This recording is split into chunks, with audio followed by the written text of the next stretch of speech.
Assalamualaikum warahmatullahi wabarakatuh. Buat kawan kita yang Nasrani, salamun ala manittaba'al huda. Bapak tahu artinya ini? Keselamatan dilimpahkan kepada Bapak jika menerima Al-Quran sebagai buku petunjuk. Haleluya, betul? Pertanyaannya sederhana. Saya cukup 5 menit karena dengan saya banyak dialog, yang pastor pendeta 2 jam cukup masuk Islam. Kalau enggak ya silakan. Karena Islam la ikraha fiddin, tidak ada paksaan dalam Islam. Masuk silakan, keluar juga silakan. Karena ada sorga dan neraka, betul ya Pak? Benarkah Yesus sebagai Tuhan? Tidak. Di mana dalilnya? Yohanes 17:3. 1 Yohanes 17:3. Apa yang disampaikan Bapak tadi benar adanya, tapi dibatalkan dengan ayat ini. Inilah hidup yang kekal, mengenal satu-satunya Allah yang Esa, dan mengenal Yesus Kristus adalah yang telah engkau utus. Berarti Yesus not God. Kenapa not God? Dia sebagai utusan. Orang idiot pun tahu yang nama utusan pasti ada yang mengutus. Sama dengan Rasulullah. Dia utusan Allah. Mana membuktikan? Matius pasal 4 ayat 2. Lukas pasal 2 ayat 21. Matius pasal 27 ayat 59. Matius pasal 15 ayat 24. Al-Quran surat 5 Al-Maidah ayat 75. Kemudian surat 61 ayat 6. Surat 5 72 plus 73. Karena dialog harus berdasarkan kitab suci, bukan sentimen tapi argumen. Enggak ada suara ya.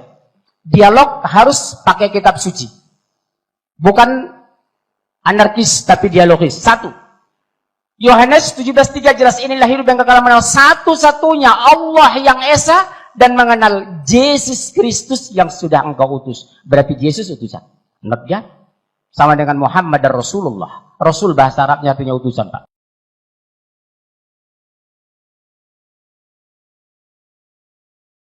Yang kedua, mana buktinya dia manusia biasa sebagai rasul dalam Islam? Matius pasal 4 ayat 2. Setelah Yesus berpuasa 40 hari 40 malam, maka laparlah ia. Kalau Tuhan mustahil lapar. Makanya kami berpuasa. Yang kedua, Lukas pasal 2:21. Setelah Yesus berusia 8 hari, maka dia khitan, sunat. Dia sunat.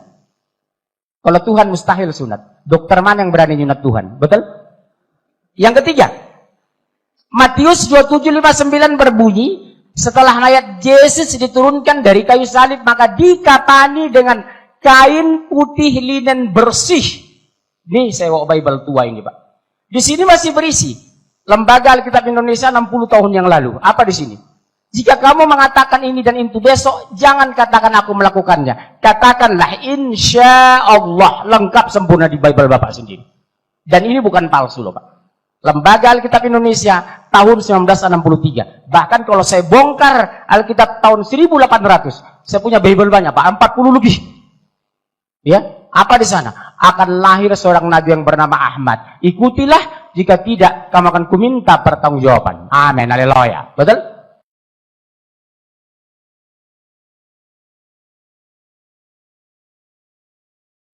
Yang keempat apa? Matius pasal 15:24 berbunyi, ini buat Bapak yang Batak, itu kurumapea, laiku ini dari Manado, Tewu, kami sama-sama dari Samosir, Pak. Ya, saya setengah orang, beliau Rumapea. Cuma kami setengah orang Islam 10%. Nah, Matius 15:24, aku hanya diutus kepada domba yang sesat dari umat Israel, bukan untuk dunia aku diutus. Jadi orang ditebus Yesus itu hanya dari Bani Israel. Kalau Bapak dari Jawa, maaf, tidak termasuk ditebus Yesus. Bapak orang Tapanuli tidak masuk ditebus Yesus. Karena aku diutus hanya kepada domba-domba yang sesat dari umat Israel. Beda dengan Islam. Qul ya ayuhan nas, inni Rasulullah ilaikum jami'a. Katakan, hai Muhammad, aku utusan Allah untuk kalian semua. Sadayana gini dia. Kabeh nangendi, sudah dison. Mulai bahasa Tapanuli yang masuk ditebus Yesus dison. Matius pasal 15:24. Kesimpulannya, waktu mau habis. Satu menit lagi. Setengah menit. Setengah menit. Yesus puasa, Yesus khitan, Yesus dikafani. Berarti Yesus Muslim. Kenapa Anda Kristen? Siapa pengikut Yesus hari ini? Pengikut Yesus yang setia adalah kami orang Muslim, bukan Nasrani. Al-Quran surat 5 ayat 75 berbunyi, sesungguhnya Isa putra Maryam hanyalah seorang Rasul. Kenapa Allah mengklarifikasi ini? Karena jelas secara literal dan tekstual, Taurat, Injil, Al-Quran, Yesus adalah Nabi. Sampai jumpa, kami kembali ke studio. Tepuk tangan untuk Pak Mudir.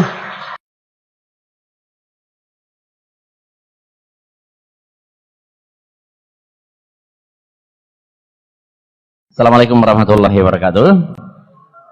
Shalom bagi saudara-saudara kita yang Kristen. Pada kesempatan ini saya tidak menjawab berdasarkan pendapat saya. Pada kesempatan ini kan temanya membuktikan Yesus itu Tuhan atau Allah. Nah, pihak sana membuktikan dia Tuhan dan Allah, pihak kami tentu bukan. Dan untuk menjawab ini, saya minta tolong Yesus yang jawab. Saya tidak mau menjawab, saya minta tolong Yesus yang jawab. Jadi, supaya saya tidak dipersalahkan, saya minta tolong Yesus yang jawab. Apakah dia Allah atau Tuhan atau bukan? Lihat, Injil itu ada 4. Matius, Markus, Lukas, dan Yohanes. Kita lihat. 4 Injil semua saya kutip. Lalu mereka kecewa dan menolak dia. Maka kata Yesus kepada mereka, titik 2 koma pembuka. Seorang nabi. Dia ngaku seorang nabi. Dia seorang nabi. Nabi coba 4 Injil. Saya aminkan. Semua umat Islam menjadikan Yesus nabi. Mau tunduk taat ikut Yesus, jadikan beliau nabi. Yesus nggak mungkin bohong, nggak mungkin. Yesus itu Nabi Isa, salah seorang nabi yang sangat kami muliakan. Kita lihat tadi sudah dijelaskan oleh Pak Munzir bahwa Yesus mengaku dengan jujur Allah itu satu-satunya dan dia hanya diutus. Ini Alkitab sampai versi 3. Kamu lihat versi Alkitab di Indonesia, mungkin saya yang terbanyak. Sekian ratus tahun saya punya, ya. Melihat, inilah hidup yang kekal itu bahwa mereka mengenal Engkau satu-satunya Allah yang benar dan mengenal Yesus Kristus yang telah Engkau utus. Yesus yang ngomong ini.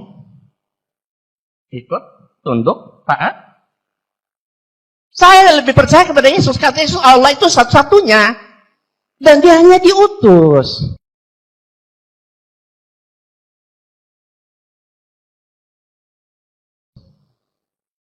Saya lebih percaya kepada Yesus ketimbang Pak Pendeta. Kesaksian Yesus itu lebih dapat dipercaya. Versi lain. Lihat versi lain.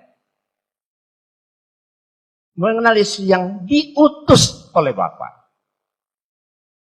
Nah ini kan. Ini dalam bahasa Inggris berapa versi bisa kita lihat. Macam-macam.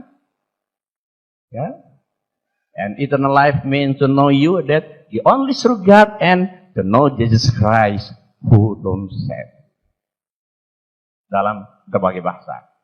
Oke.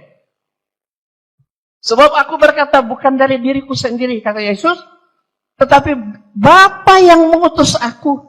Dialah yang pemerintahan aku untuk mengatakannya. Dan jikalau aku menghakimi, maka penghakimanku adil, sebab aku tidak seorang diri, tapi aku bersama dengan Dia yang mengutus aku. Berarti Yesus itu hanya utusan.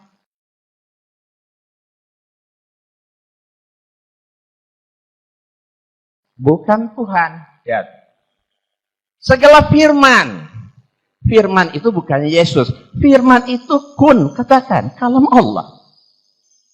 Segala firman yang engkau sampaikan kepadaku, telah aku sampaikan kepada mereka. dan mereka telah menerimanya. Mereka tahu benar-benar bahwa aku datang daripadamu, dan mereka percaya bahwa engkaulah yang telah mengutus aku. Berarti kan Yesus itu utusan, bukan Tuhan. Yang ngomong Yesus sendiri kok. Masa kita mau bantah? Kalau bantah jangan bantah saya ya. Bantah sama Yesus. Saya hanya meminjam ucapan Yesus. Setiap yang mengaku diutus oleh Tuhan pasti bukan Tuhan. Yesus mengaku diutus oleh Tuhan. Berarti Yesus bukan Tuhan. Mudah, simpel. Kita lihat. Kalau Yesus itu Tuhan, aku tidak dapat berbuat apa-apa dari diriku. Ini ucapan Yesus loh. Aku tidak dapat berbuat apa-apa diriku sendiri. Aku menghakimi sesuai yang aku dengar. Dan penghakimanku adil. Sebab aku tidak menuruti kehendakku sendiri, melainkan kehendak Dia yang mengutus aku. Berarti Yesus itu utusan, bukan Tuhan. Ya. Kalau Yesus itu Tuhan berdasarkan disampaikan, itu kebanyakan dari versi Paulus. Dan surat Paulus begitu banyak. Mana lebih kuat, kesaksian Yesus atau Paulus?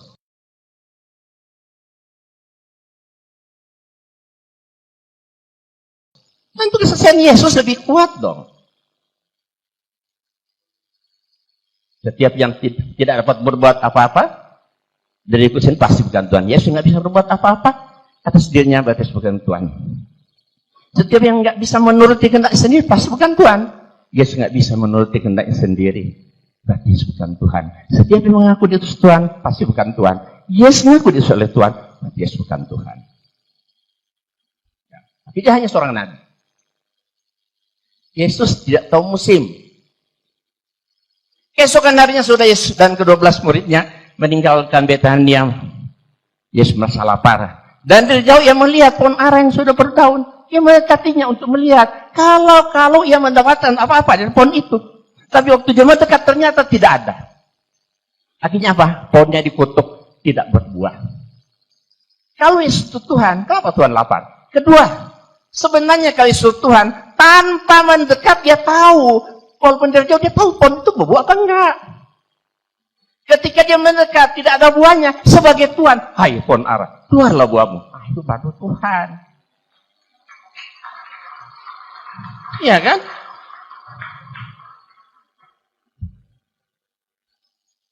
Oh, tapi banyak orang mengatakan, oh, itu kan Yesus tidak tahu manusianya. Karena dia 100% Tuhan, 100% manusia.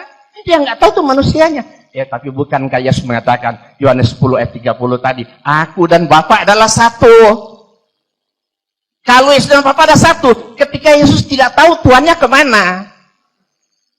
Kemana Tuhannya? Gua cabut, pergi dulu, gua tinggalin, apa gitu?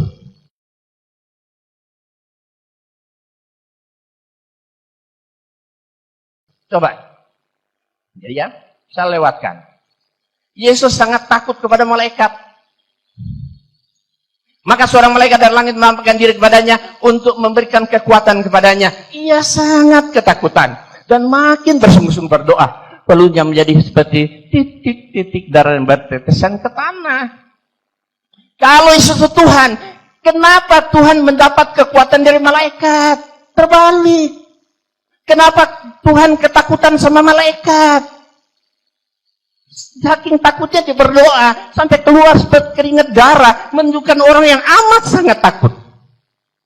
Nah, pada saat itu, kalau Yesus itu Tuhan dan Yesus satu, Tuhannya pada saat itu kemana? Ketika didatangi malaikat, Tuhannya kemana? Oh, ada malaikat, lo aja yang hadapi, gua pergi. Apa gitu? Jangan main akal-akalan. Ya. Tapi sebagai utusan, sebagai manusia biasa, wajar dia takut. Sebagai Tuhan atau apalagi Allah, mustahil. Yesus takut. Jadi, setiap yang menerima kekuatan dari malaikat, pasti bukan Tuhan. Ya. Yesus menerima kekuatan dari malaikat, berarti Yesus bukan Tuhan. Setiap yang ketakutan kepada malaikat, pasti bukan Tuhan. Yesus ketakutan kepada malaikat, berarti Yesus bukan Tuhan. Setiap yang bersungguh-sungguh berdoa kepada Tuhan, pasti bukan Tuhan. Yesus bersungguh-sungguh berdoa kepada Tuhan, berarti Yesus bukan Tuhan. Setiap yang mengeluarkan seperti keringat darah saking takutnya kepada malaikat, pasti bukan Tuhan. Yesus mengeluarkan keringat darah, saking takutnya pada malaikat batas bukan Tuhan. Berapa menit lagi? 1 menit.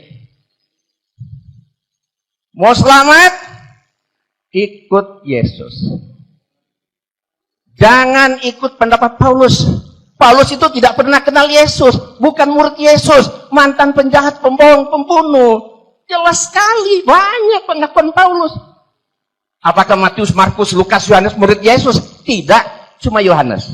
Matius, Markus, Lukas bukan murid Yesus. Yang murid Yesus, Matius menyukai. Matius 9 ayat 9 sampai 10. Markus dan Lukas tidak, bukan murid Yesus. Tidak pernah kenal dengan Yesus. Katanya sekarang di sini, ada nggak orang Kristen mau mengakui ini dan mau bersyahadat saat ini? Angkat tangan, ada nggak? Ayo, coba, ada nggak?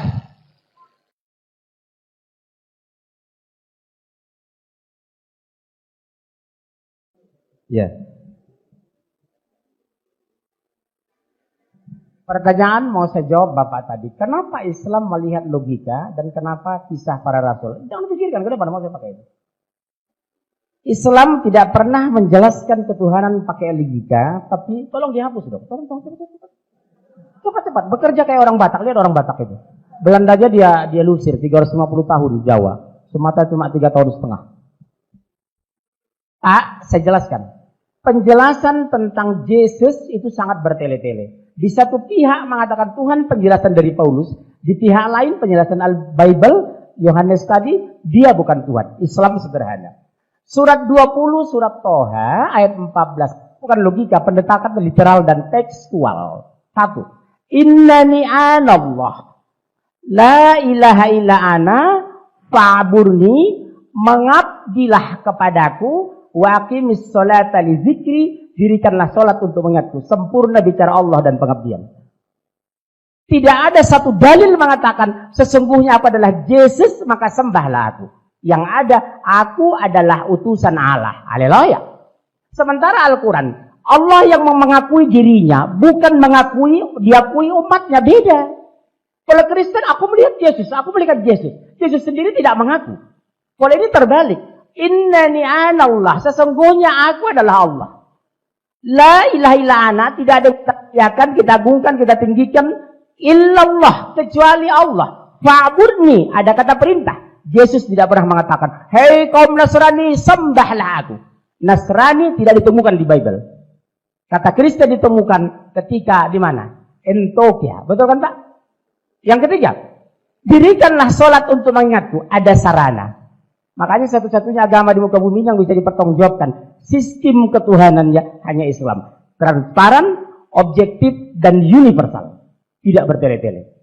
Oke lah, Bapak akui tadi sebagai Tuhan. Kita bisa bantah. Yesus mengatakan, aku hanya utusan Allah. Yang paling menyakitkan bagi saudaraku yang dari Tapanuli. Aku diutus hanya kepada domba-domba yang sesat dari umat Israel. Bukan untuk dunia aku diutus. Kasihan saudara saya ini orang Batak. Beliau tidak ditebus oleh Yesus. Itu jelas Kak. Saya kira cukup sekian. Terima kasih. Jadi tadi sudah disampaikan Matius 16 ayat 27. Kata Yesus akan datang dalam kemuliaan Bapaknya diiringi oleh malaikat-malaikatnya. Pada waktu itu ia akan membalas setiap orang menurut perbuatannya.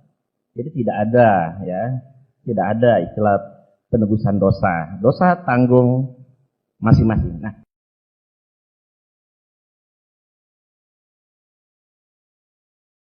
kemudian tadi Bapak ingin mengcounter Yohanes 13:13 yang Bapak tanyain Bapak itu. Samping saya bilang mana bukti Yesus ngaku dia Allah. Yang Bapak sebut itu Yesus itu ngaku Tuhan. Yohanes 13:13. Seluruh Alkitab cuma ada satu. Engkau menyebut aku guru dan Tuhan. Nah gitu kan. Tapi itu bukan Tuhan. Tuhan. Bapak lihat di seluruh Injil berbahasa Inggris. Tidak ada satupun mengatakan you call me teacher and God. Tidak. You call me teacher and Lord. Ya. You call me master and Lord. Semua Lord. Lord. Itu Tuhan, bukan Tuhan. Ya, tidak ada. Ya, mengaku Allah satu pun tidak ada. Yesus mengaku dirinya Allah itu tidak ada. Yang mengaku Tuhan cuma satu. Satu-satunya Yohanes 13 ayat 13, tapi itu bukan Tuhan, tapi Tuhan. Waktu habis.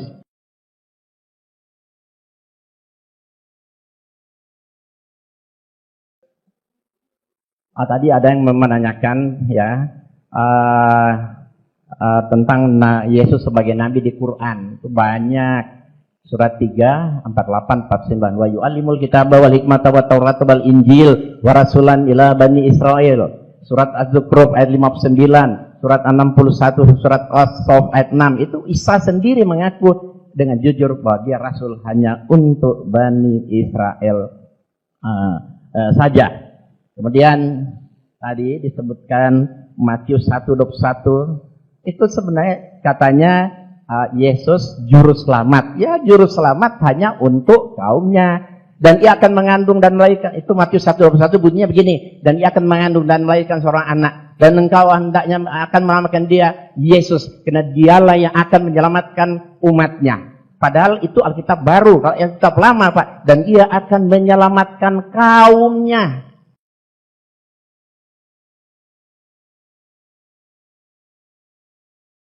Siapa kaumnya? Anak keturunan Yakub, Bani Israel. Karena Yesus diutus hanya untuk Bani Israel saja. Jadi bapak ini kok dulu Kristen masuk Islam, karena balik ke Kristen, mantan mu'alaf. Makanya dia balik karena pemahaman Quran itu sangat cetek sekali, saya lihat tuh ya. Dia angkat Az-Zukhruf. Katanya, ya sebentar ya, katanya menurut Tolong surat mohon Luqman, pemateri siapapun tidak ya, boleh menurut, ya, nistakan personal. Ya. Menurut surat Luqman katanya Yesus tahu kiamat. Sementara menurut surat Az-Zukhruf ayat 61, ya, di sana Yesus tahu tentang kiamat. Padahal ayat itu bunyinya Yesus menerangkan tentang sebenarnya tanda-tanda terjadi kiamat. Bukan Yesus tahu kapan terjadi kiamat. Sehingga kesimpulannya hanya Allah tahu kiamat, Yesus tahu kiamat, berarti Yesus Allah. Padahal Yesus hanya menjelaskan tanda-tanda kiamat. Coba lihat di Alkitab. Yesus sendiri ngomong apa? Tetapi tentang hari dan saat itu tidak ada seorang pun yang tahu. Malaikat di surga tidak, dan anak pun tidak, hanya Bapa. Yesus ngaku dia nggak tahu kiamat. Kenapa Bapak memakai dalil Quran Yesus tahu kiamat? Yesus ngaku aja dia nggak tahu kiamat.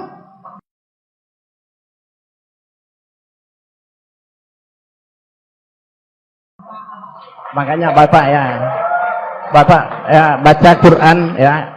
Jangan sembarang asal menerjemahkan. Kata Yesus, ikutilah aku. Betul.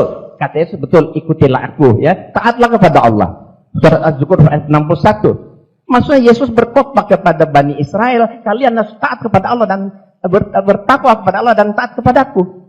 Maksudnya apa? Apabila Bani Israel saat itu tidak tunduk taat kepada Allah, tidak bertakwa kepada Allah dan tidak taat kepada Yesus atau Isa, nggak mungkin mereka selamat. Jadi ayat itu hanya ditujukan kepada siapa? Kepada Bani Israel saja, Pak. Bukan untuk seluruh. Nah, satu lagi tadi Anda bertanya.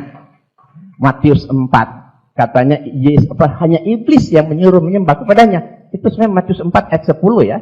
Kalau kita baca kisah itu Matius 1 sampai 10. Ya, di ayat pertama Yesus lapar, kemudian dicoba, kalau Yesus lapar cari makan ketemu iblis. Kalau engkau anak Allah, robah aja batu ini jadi roti. Nah, kan Yesus nolak. Kemudian percobaan kedua nggak berhasil. Yesus dibawa ke hubungan bait Allah, ibarat menara bait Allah. Yesus ditaruh di sana kayak burung. Kalau engkau anak Allah, coba loncat ke bawah, kakimu tidak akan patah, karena akan dipatang malaikat. Yesus nolak. Akhirnya iblis cari akal. Dia bawa Yesus ke gunung yang sangat tinggi. Tentu menjadi pertanyaan, kalau Yesus Tuhan, masa Tuhan dibawa iblis, ya kan? Yesus dibawa ke gunung sangat tinggi, kemudian apa kata iblis? Semua kerajaan dunia ini akan aku berikan kepadamu, asal engkau mau sujud menyembah aku. Nah, itu kata iblis. Tapi lihat ayat 10. Apa kata jawab Yesus? Penyalang iblis. Sebab ada tertulis, engkau harus menyembah Tuhan Allahmu, dan hanya kepada dia saja engkau berbakti. Lihat, Matius 4 ayat 10. Jadi bukan Yesus yang disembah dibakti, tapi Allah. Jadi ini buktinya Yesus mengajarkan tauhid. Yesus mengatakan Yesus itu bukan Tuhan.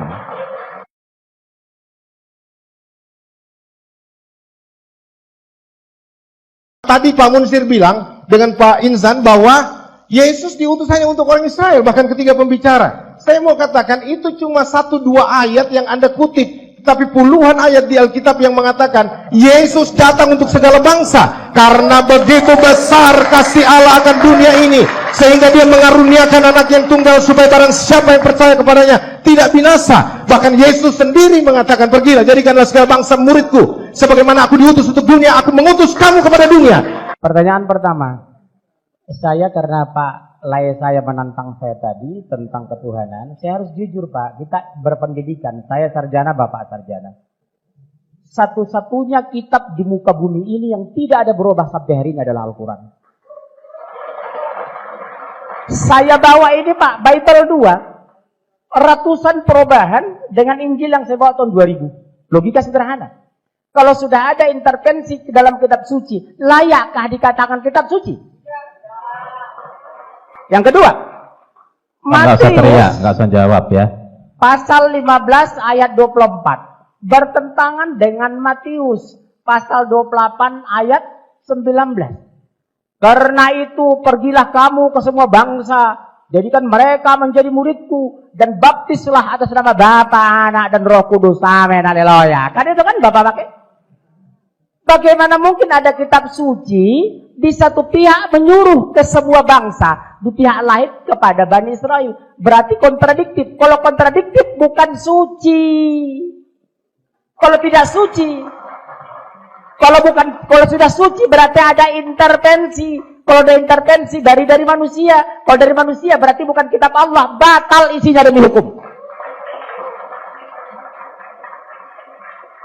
Kesaksian di pengadilan dengan dua orang dengan kesaksian yang berbeda, majelis hakim menolak dua-duanya.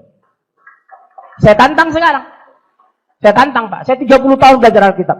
Nenek moyang saya Kristen di Tapanuli. Sampai sekarang mereka tidak jawab. Tolong tunjukkan mana yang benar. Untuk seluruh dunia atau Bani Israel. Yang kedua, kalau katakan untuk seluruh dunia, dasar alasannya mana? Al-Quran 6.000 lebih ayat, tidak satu ayat pun bertentangan dengan lain. Makanya Allah ponis setiap Allah menyebut Isa putra Maryam, karena Allah Maha tahu Isa akan dipertuhan. Tapi setiap Allah menyebut Muhammad disebut jabatan, karena sesat umat Islam tidak pernah mempertuhankan Muhammad, karena dia sebagai rasul sama dengan Yesus Kristus. Haleluya. Yang pertama Pak. Yang kedua, Isa disebut Al-Quran 25 kali. Muhammad disebut 5 kali. Kenapa? Karena Allah ingin mengklarifikasi agar Isa jangan dijadikan Tuhan. Makanya diponis Allah di surat 5 ayat 72-73. Laqad kafara alladziina qalu innallaha tsalitsu tsalatsah. Kafirlah orang mengatakan Allah itu 3 dari 1 dari 3. Karena Isa al-Masih hanyalah seorang rasul. Sudah berlalu 124 nabi, 114 rasul, 25 yang masuk Al-Quran. Dari Nabi Adam sampai Muhammad sallallahu alaihi wasallam.